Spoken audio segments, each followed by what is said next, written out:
Aqui Felipe, do seu lado esquerdo. Boa noite, parabéns pela vitória, Lucas Bayer do Lance.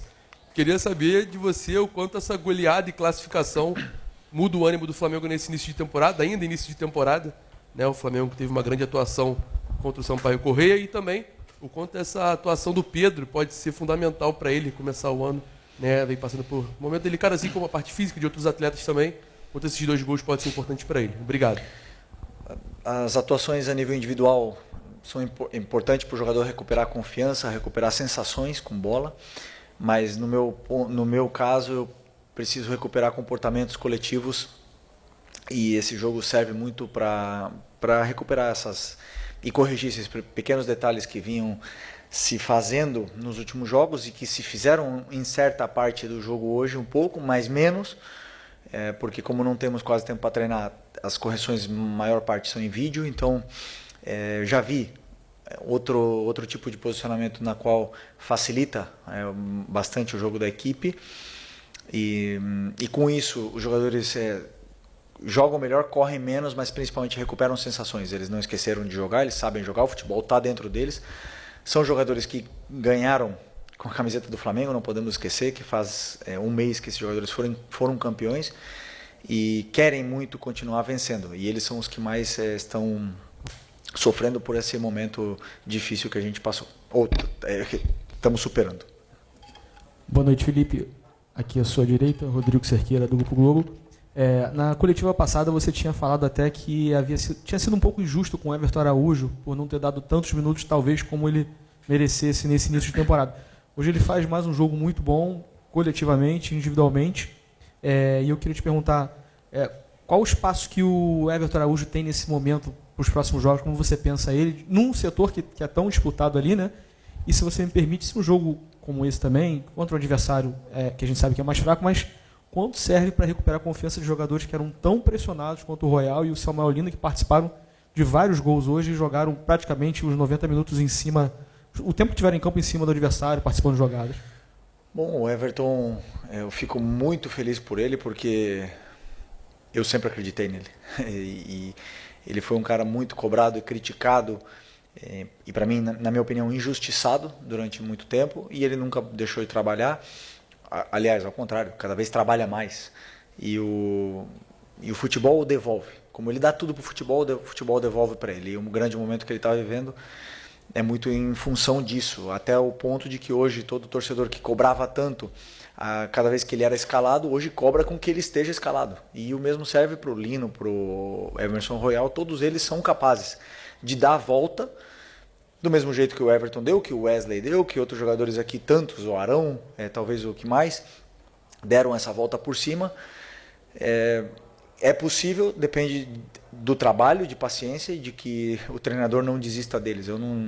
Enquanto eles são patrimônio do Flamengo, eu não desisto de ninguém e quero recuperar a melhor versão desses jogadores.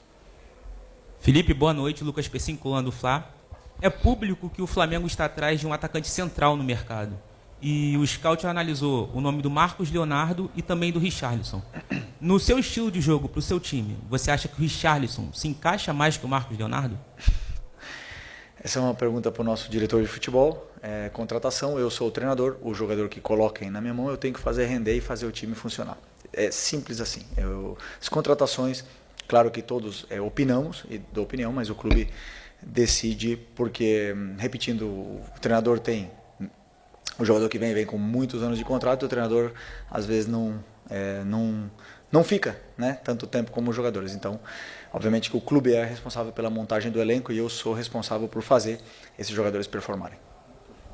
Felipe, boa noite aqui. Sidão Marinho Litoral News. Foi um resultado muito qualificado do Flamengo, mas um objetivo também atingido, né, de chegar às quartas de final do Carioca.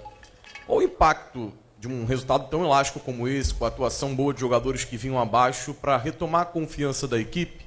E em cima desse objetivo de chegar às quartas, já é um clássico contra o Botafogo, jogo único, vai ser na casa do adversário, antes da Recopa e para eles antes da pré-Libertadores. O que você projeta desse clássico entre dois dos últimos campeões da Libertadores? Primeiro, sobre a performance, como eu falei, os jogadores... Para mim é muito importante ver comportamentos no campo. Para os jogadores é muito importante recuperar sensações. O Pedro, por exemplo, ver o gol novamente, estar perto da área, ter conexões, essa química entre os companheiros que jogam com ele, que eles se procurem. Por isso é tão importante esses jogos de pré-temporada, para que dê sensações para os jogadores, também guia para nós da comissão para poder corrigir erros e conectar essas conexões que se formam dentro do campo.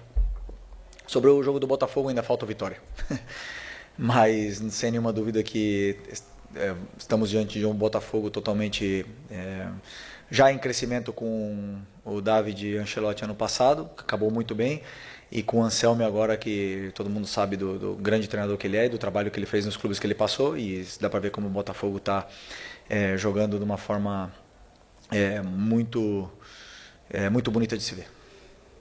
Felipe, boa noite. Felipe, no momento da situação envolvendo o jogador do Sampaio Corrêa, a gente viu que você saiu do banco e foi até lá e todo mundo parecia muito desesperado até pela situação. Eu queria que você falasse um pouco qual foi a sensação e se aquilo que aconteceu, você teve que trabalhar com os jogadores para que não desconcentrassem ele do jogo, porque a gente sabe que é uma situação muito sensível, é um momento que o futebol fica totalmente à parte, porque a gente está falando de uma pessoa ali. Eu queria que você falasse um pouco dessa experiência. Obrigado. Bom, quando ele cai, todos os jogadores, o primeiro impacto, o susto que os jogadores tomam naquele momento, porque já viu tantos casos acontecerem. Eu entrei lá primeiro porque eu vi o jogador convulsionando de longe, confirmei com o médico e queria passar para os jogadores que ele estava convulsionando, que não era um infarto, não era nada assim desse sentido, porque eu via que os jogadores estavam muito tensos e preocupados com aquela situação. Então eu tentei falar para o doutor tranquilizar os jogadores que estavam muito assustados naquele momento. E espero que o menino do Sampaio Corrêa se recupere. Estamos todos em oração para que isso não passe de susto. Felipe, tudo bem? Boa noite. Gabriel Orfão, canal Paparazzo Rubro Negro. Quero falar sobre o jogo contra o Vitória, o próximo compromisso do Flamengo. As duas últimas vezes que o Flamengo jogou no Barradão contra o Vitória, o Flamengo venceu, mas não foi um jogo tão fácil, Foi um jogo decidido nos últimos minutos. 24 gol do Carlinhos e ano passado gol do Bruno Henrique. Como é que você projeta essa partida que acaba se tornando um duelo importante para o Flamengo por conta da estreia no Campeonato Brasileiro, e o Vitória é um time que vem numa crescente no Campeonato Estadual? Como é que você projeta esse duelo? Obrigado. Todos os jogos são difíceis, nunca, jamais no campeonato nacional você vai achando que vai ser um jogo fácil, e ao contrário, sabemos da dificuldade que é jogar no estádio do Vitória, no Barradão, sabemos a dificuldade que é jogar contra o time do Vitória, e a partir de amanhã começarei a estudar com tranquilidade o Vitória, até para preparar o melhor possível o jogo da terça-feira, que é muito importante para que a gente volte a vencer, ou vença no Campeonato Brasileiro. Felipe, aqui na sua direita, Thiago Lima do GE, parabéns pela vitória, grande atuação. Eu queria te perguntar sobre o Paquetá hoje, porque a gente viu ele jogando numa função diferente no primeiro tempo, segundo volante, e participando muito, foi muito bem na nossa visão, na atuação no modo geral, mas principalmente no primeiro tempo. Queria te perguntar qual foi a sensação que você teve dele atuando nessa função, e até porque você perdeu o Jorginho, possivelmente o Jorginho não vai estar disponível nem na Recopa, se o Paquetá pode ser uma opção para você nessa função, pensando na Recopa. E se você pudesse explicar também a questão do Plata, que ele saiu no intervalo, estava com uma bolsa de gelo na coxa. Relatou dores na perna, o Plata relatou dores na perna e, por precaução, substituímos ele para não correr riscos. Sobre o Paquetá, é um jogador que pode jogar em todas as posições do meio campo, é um jogador que tem muita qualidade, vem pegando o ritmo, melhorando dentro do que são as características dele, e principalmente se entendendo com os companheiros. É um jogador ainda que está com essa carga emocional muito grande, então para mim era muito importante que ele recuperasse a sensação com a bola, principalmente, porque é tudo diferente. A grama aqui no Brasil, se você perguntar para ele, ele vai falar, é uma adaptação enorme, porque a grama faz muita diferença num jogo de um cara que vem de uma liga que tem o melhor gramado do mundo. Então todo esse tipo de detalhe para mim era importante, que ele voltasse a se conectar e recuperasse essas sensações positivas com a bola, e que ele normalize estar jogando no clube do coração dele, porque, claro, como eu falei, vem com uma carga emocional grande, quer demonstrar tanto que acaba jogando até acelerado. E eu quero que ele tenha toda a tranquilidade, que a gente conhece o potencial não, o futebol dele, que é um craque e que nos vai dar ainda vai ajudar muito o Flamengo. Felipe aqui, Júlio Miguel Neto, rubro-negro TV Desfla. Felipe, hoje deu para perceber uma alternância bastante de posição ali, um revezamento entre o Carrascal e o Lino pelo lado esquerdo, né? Às vezes até o Lino trocando de posição com o Carrascal e vindo mais por dentro, quase num 4-1-4-1. Eu queria perguntar para você que quando você chega em 2024 e conquista a Copa do Brasil, era uma novidade para muitos do futebol brasileiro. E hoje o Flamengo é uma realidade. Atual campeão de tudo, claro, perdeu a Supercopa do Brasil. Mas eu queria perguntar para você, passa pela sua cabeça um pouco mais de alternância tática? Você joga muito com 2 jogadores pelos lados. E hoje a gente viu muito essa inversão, por exemplo, pelo lado esquerdo. De ter 2 meias, de ter os jogadores aproximando mais do Pedro. E, coincidência ou não, foi um 7-1. Né? Você acha que é necessária essa alternância de parte tática em alguns momentos? Bom, se você analisar, temos um analista aqui que pode te explicar com tranquilidade as variações táticas que fizemos desde 2024 até agora, com as mesmas peças, muitas vezes variamos inúmeras vezes de sistema durante o jogo, e só que, claro, por estar muitas vezes os mesmos jogadores, parece que o treinador não varia nada, mas eu não quero descobrir nada e dar pistas para os meus adversários, para os treinadores adversários aqui, do que eu faço. Mas se você analisar minuciosamente as trocas de posições que aconteceram com a Arrascaeta, com todos, ou mesmo na final da Libertadores, as coisas, você vai ver que existe muita variação tática e simplesmente não olha para o nome dos jogadores e vê um sistema engessado. Então, claro que o sistema, o elenco do Flamengo está montado de uma forma que me permite jogar mais num sistema determinado.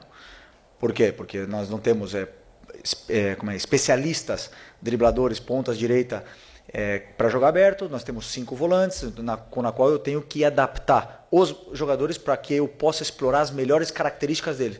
E não é à toa que, por exemplo, a Arrascaeta fez a melhor temporada da vida com um time, um modelo muito montado para dar o máximo de tempo e espaço para o jogador determinante, que é o Arrasca. Então, assim, as variações táticas que acontecem durante o jogo, eu não venho aqui explicar, mas temos aí muitos que podem ajudar ao torcedor a entender as variações, para não dizer que o treinador tem um sistema, né?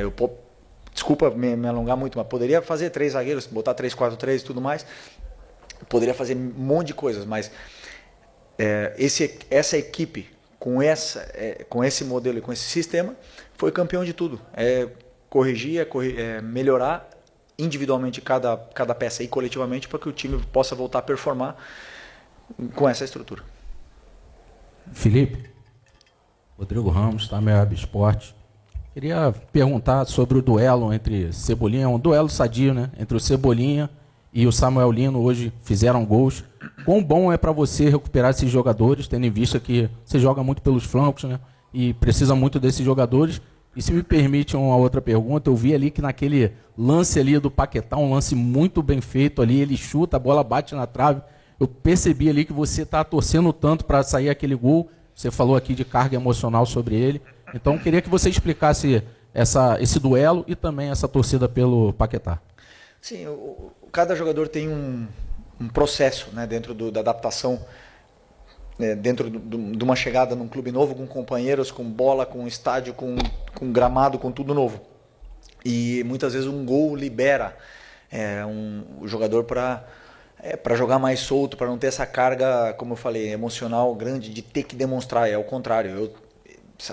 Ele já demonstrou tudo que tinha que demonstrar. Eu quero que ele jogue o mais solto, leve e tranquilo possível, sem jogar acelerado em nenhum momento. Então, às vezes, esse gol ajuda isso, mas depois eu já vi ele bem mais. Claro que ele fisicamente ele já caiu no segundo tempo, mas já vi ele bem mais solto, bem mais tranquilo.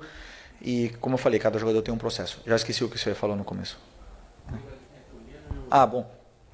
É que assim, o jogador que vem para o Flamengo, como eu falei, o driblador, ele tem uma função muito difícil, que é ir para 1 contra 1 e muitas vezes ele perde bolas e são cobrados. E aqui o massacre é forte para esse tipo de jogador, é muito forte. Então agora é importantíssimo que eles recuperem sensações e continuem driblando, continuem indo para cima e continuem fazendo o que eles sabem fazer, que o Cebolinha já está num grande momento, né? Eu preciso que o Lino também volte, e hoje já recuperou sensações também. Espero que eles continuem a evolução. Felipe, Vitor Nicolau da Flamengo TV, ainda no assunto Paquetá, você já trouxe aqui algumas vezes que ele pode jogar em qualquer uma, do 5 até o 11. Hoje você falou da carga emocional na escalação dele. E aí eu analisando ali o primeiro tempo dele, que ele jogou de volante, ele teve 54 ações com bola. No último jogo inteiro, cerca de 70 minutos, muito mais tempo, ele teve 44 ações com bola, muito menos. Você recuou ele para que ele tivesse mais a bola e aí se sentisse jogador do Flamengo mais vezes e quebrasse essa barreira emocional e técnica para melhorar em campo? A gente viu ele melhorando ao longo do jogo. Essa foi a tua intenção? Não, a quantidade de vezes que ele tocou na bola, para mim, influencia muito na qualidade técnica do jogador adversário. O Inter tem um time com uma qualidade muito grande, tirou a bola do Flamengo em muitos momentos do jogo, além de ter muitas soluções para sair da nossa pressão. Então ele acabou tocando menos na bola e com muitos erros, né? E hoje coloquei ele nessa função, primeiro porque era o único que estava disponível do profissional, e sim, também com algum ajuste tático, essa posição para ele, para que ele pudesse também não só ficar na criação do jogo, senão que ele pudesse chegar na área. Mas para mim, o problema de o jogador variar tanto de posição é que a função defensiva muda muito de uma para outra. Então vocês muitas vezes podem falar que ele pode jogar na meia direita, na meia esquerda, mas tudo muda dependendo da função também defensiva que ele vai desempenhar em cada uma delas. E não é a mesma coisa defender de volante que defender de ponta, defender de meia, como o Arrasca defende, por exemplo.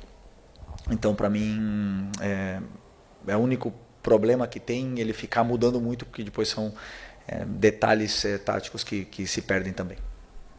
Felipe, boa noite. Boa noite. Fábio Torres aqui, canal Deco SRN. Parabéns pela vitória. Felipe, hoje eu vi um Flamengo com muita movimentação.